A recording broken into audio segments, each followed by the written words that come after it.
interestingly, in many countries, not just in one particular place, in Algeria, in Albania, in Syria, in Kurdistan, in Egypt, you have Muslims converting to Christianity. In fact, they're converting to Christianity in such numbers that there's even a name for them. They're called MBBs. Pastors call them MBBs, meaning Muslim background believers. Believers, Christian believers who come from a Muslim background. How many converts? No one knows exactly for sure. But from the Muslim side, you have had complaints. There was a complaint by a guy on Al Jazeera who said that by his count, 6 million Muslims are converting to Christianity each year. Think about that. That's a huge number. Traditionally, Muslims have gained forces by conquering. So they don't really convert people to Islam really by persuasion either. They use force.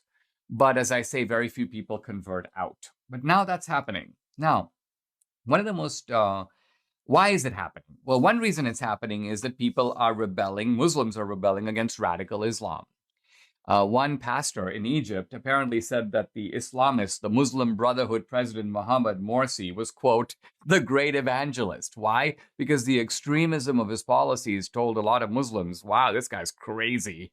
I don't want to be part of any religion that he's part of. So that's part of the reason for the conversion. But the fact that it's happening in so many different places shows that that's not the only reason. Now, interestingly, when you talk to Christian pastors, and I'm referring here to a very interesting article that quotes a number of these pastors, they claim that the reason that Muslims convert, or at least a substantial number of them convert, is that they have dreams and visions of Jesus Christ. Now, this is a little bit far out, but apparently an Iranian convert, this guy's fairly typical, he said, quote, many people are having dreams and visions about a shining man dressed in white telling them about Jesus. The leader of a Presbyterian church in Pakistan said that there were some Afghan imams who traveled hundreds of miles to study the Bible. And when he was asked, well, why are they doing that? He goes, quote, dreams. Christ appeared to them in their sleep. And then a Colorado pastor who conducts classes in Arabic via the radio and the internet, he goes, virtually all my students came following dreams. There's a missionary named Michael Stallwork, and he is a missionary in Frankfurt. And he said a veiled woman came up to him. He thought it was a beggar. He was about to give her money, but she goes, are you the imam?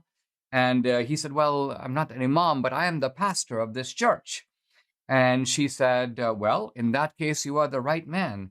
God has commanded me in a dream to go to the big church on the market square and ask for the imam, meaning the priest, to tell me the truth. So I think what I find fascinating about all this is that these people who are having dreams, now Christ is a prophet in Islam. He's called Isa.